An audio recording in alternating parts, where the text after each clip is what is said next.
Good morning, Bucknutters. Welcome to the Bucknuts Morning 5 here on Monday, August 24th, 2020.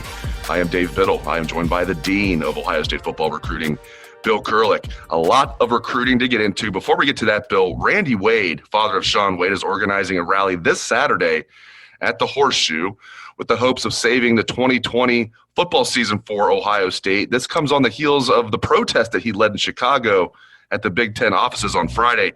Bill, any chance any of this works? What he did on Friday, what he's hoping to do this Saturday, any chance any of this works? Well, let me start by saying, Dave, great for Randy Wade, trying to help the cause. How many people, are able and willing to do what Randy Wade has done? I mean, he's really taken the bull by the horns and tried to help the cause, and I'm really impressed with that. I'm not surprised because I got to know Randy when Sean was being recruited. I talked to Randy many times, and I've stayed in contact on occasion since then. So it doesn't surprise me. Randy's a great guy. But on the other side of the coin, I hate to see anybody get their hopes up. I think everybody that's listening to this podcast probably would absolutely love to see Ohio State play football this fall. Obviously, you and I do. Would love to see that.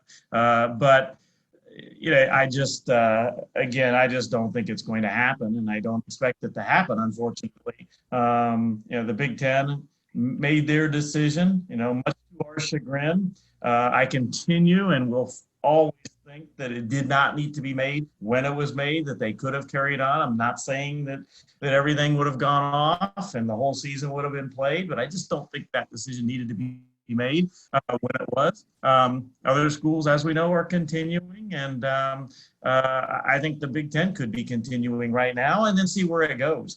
I just don't see, though, that anything that is done by parents, for instance, is going to change the thinking. And that's not necessarily the total goal. A lot of the goal is just to get an explanation of why it was done, when it was done, and everything that went on behind the decision. If nothing else, maybe perhaps Randy can get that, and the other parents and all the others can get that out of the Big Ten office. I'm with you. I mean, props to Randy Wade, and I just give him all the respect in the world. But I will be shocked if it ends up working, and but not due to any lack of effort on the part of Randy Wade and some of the other parents. So kudos to them. All right, let's get into some recruiting. Let's look at some 2021 uncommitted recruits. We haven't done this in a while. Give some intel on some of the uncommitted 2021 recruits that the Buckeyes were in on. Just to give an update, the Buckeyes have 18 commitments in their 2021 class. They are still ranked number one in the country, but Alabama is nipping on their heels. I will ask Bill in a few minutes if he thinks if the Buckeyes are going to hold off Alabama. But before we do that, let's get into some of the individual guys. Let's start with JT Tuimoloau, number 2 overall player in the country, number 2 strong side defensive end. What's the latest intel on Tuimoloau, Dean? Well, if I had to say right now what happens, I would go with JT Tuimoloau being in the class. I still think Ohio State has the best chance, but I think it's going to all play out, and it's going to take quite a bit of time. He has not changed on his thinking that he's going to go through the process, though. Right now, the process, there's not much to the process because you can't take visits and all that, but he's going to go through with things and not going to decide until the end. So much can happen between now and then. I think there's just some very realistic possibilities for JT other than Ohio State. USC, I think I've long said that with his family in Southern California, you got to watch out for the Trojans. You've also got Oregon, for instance, and a number of other schools. So I think it's going to continue to play out. I'll go with Ohio State right now, but as I have been saying, this one's going to go all the way through the process. Staying in the state of Washington, Emeka Egbuka, number 7 overall player in the country, the number 1 wide receiver in the country. What's the latest intel on Egbuka as it pertains to the Buckeyes, Bill? I think it helped that he did not make it to the Sooner Summit over the weekend. The gathering of Oklahoma recruits that were on their campus this past weekend, obviously not on any type of visit that they could talk to the coaches because of the extended dead period, but they were still there. He was not able to make it to that. He continues to say that he would like to get to Oklahoma, but and he also continues to say that he's going to continue to wait it out, but we'll see. I feel like that there's a better chance of him deciding sooner rather than later. Not a great chance necessarily that he decides sooner rather than later, but a better chance than JT. And I do continue to like Emeka to Ohio State. But again, that it's not a done deal. Oklahoma is still there. Washington, I don't think you can rule them out. But it's really hard to bet against Brian Hartline. He's such a fabulous recruiter. It's just hard to bet against him. So I have him in the class at this point. I like it. I like it so far. Now, let me ask you this. Now, this doesn't apply as much with Emeka because he's looking at Oklahoma, but it seems like with Tuimoloau, Al, correct me if I'm wrong, it's basically down to Ohio State and a few Pac-12 schools. So unlike a lot of these kids that I'm going to ask you about, I'm not going to ask you about that many, but of these handful of kids I'm going to ask you about, a lot of these kids, are looking at Ohio State and they're looking at teams that are definitely going to be playing this year, or at least as of now are going to be playing. I shouldn't say definitely. It is 2020. And Emeka's looking at Oklahoma, who plans on playing. But that has to help Ohio State is my point, is at least with JT, they're not trying to fight with recruiting him against other schools that are actually going to be playing football this year. Do you think that helps the situation for Ohio State when it comes to JT?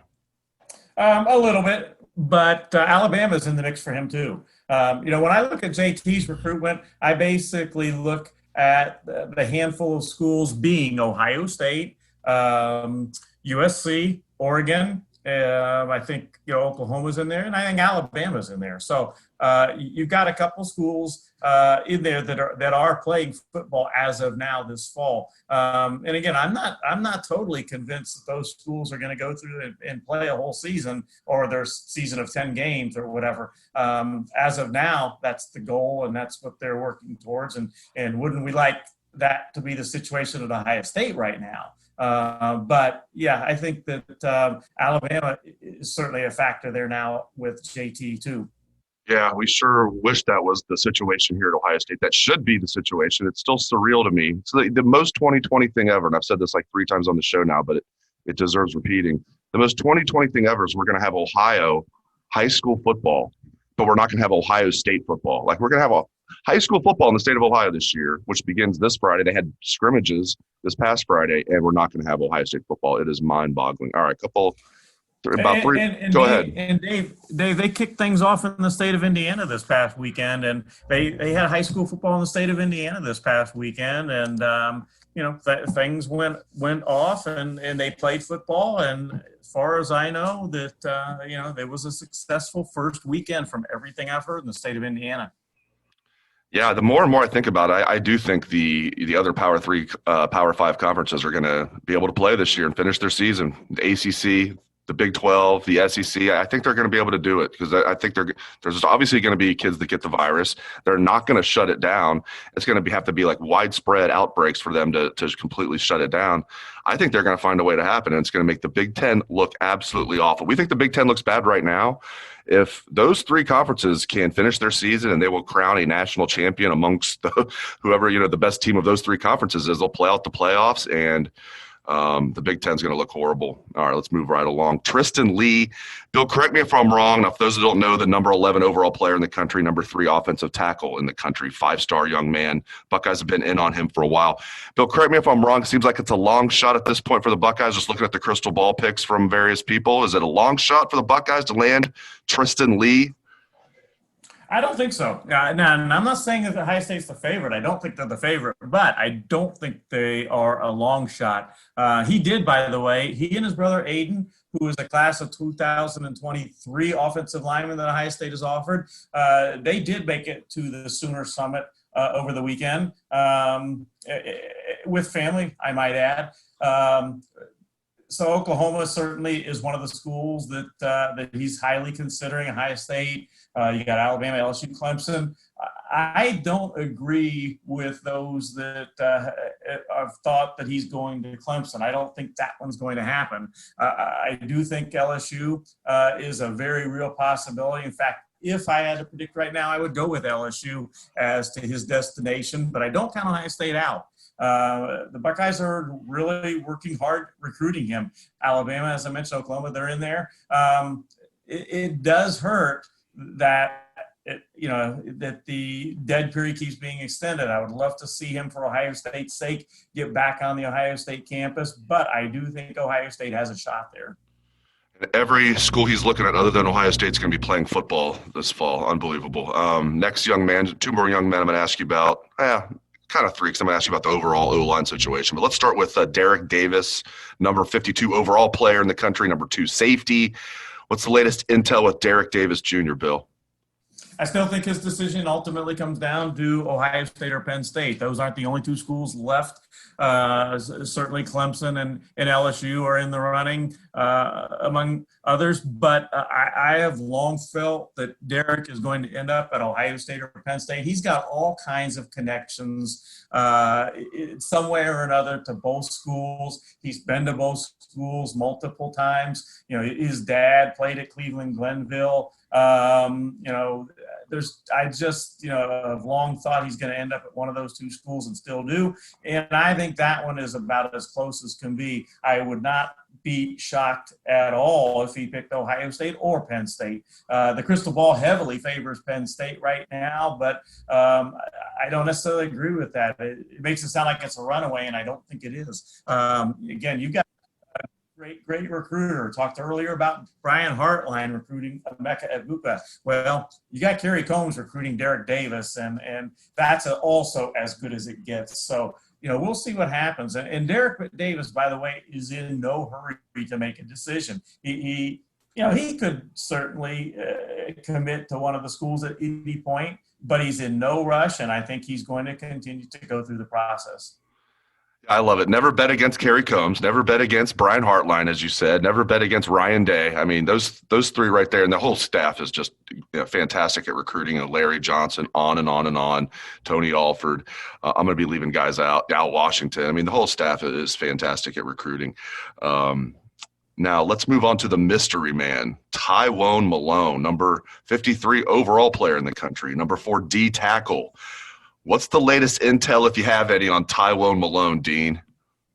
Well, as our listeners, and many of them know, he's also a baseball guy. But in talking to a source that's pretty familiar with his talents in both sports, they say he is a good baseball player, a guy that could be a good player at the college level, but not necessarily a great player as he could be in football. And maybe he would be in baseball, but the feeling is that, he's a better football player than he is a baseball player. And that's where I think the basis of his decision will be football-wise. He is absolutely considering Ohio State. Again, you would love to get him back on campus, and who knows if and when that'll happen.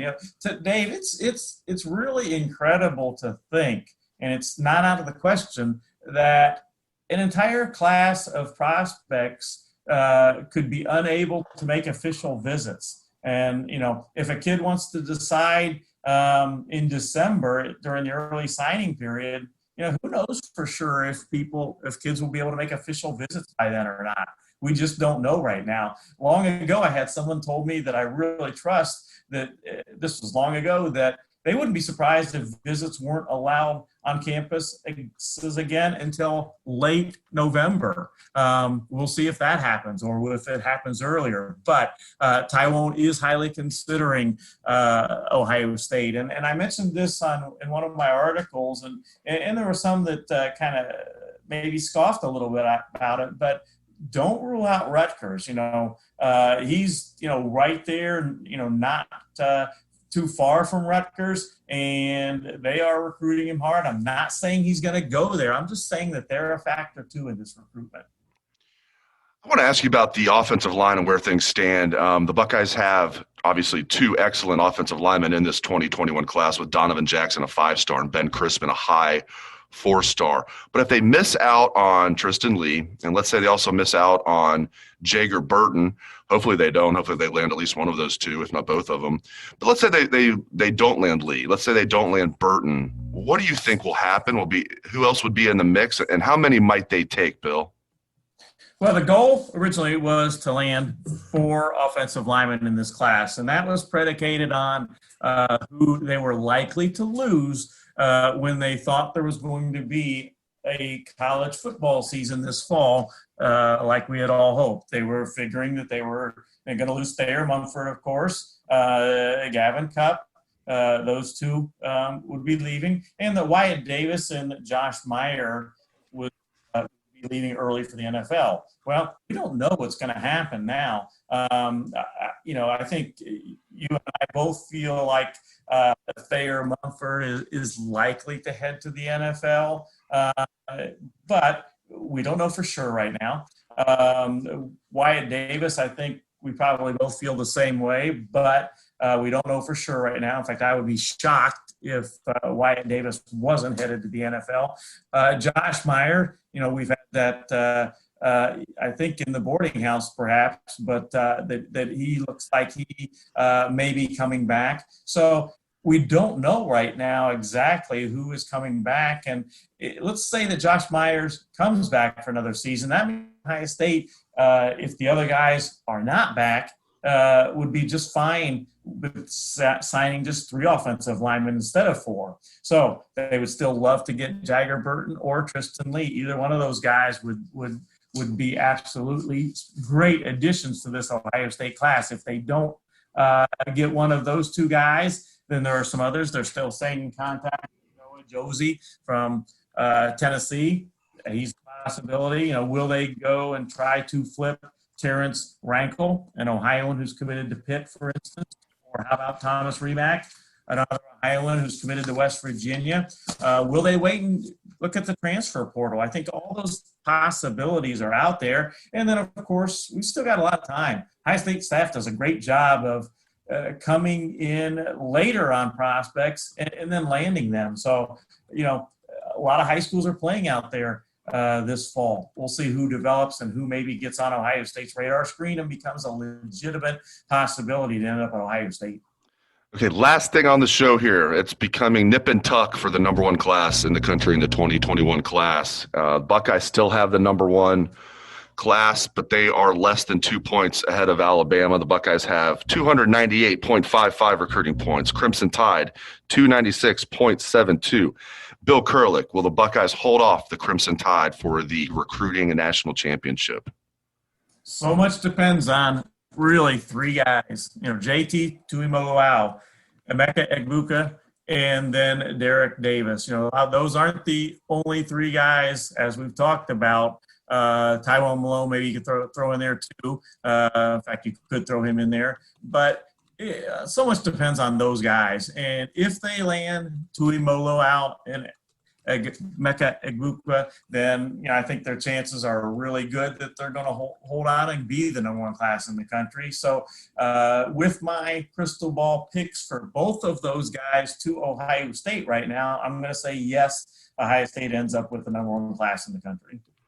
I like it. Let's just go with that. Great stuff from the Dean of Ohio State football recruiting, Bill Kurelic. Really appreciate it, Bill. And thank you to all the listeners out there for tuning in. Have a great day, Bucknutters.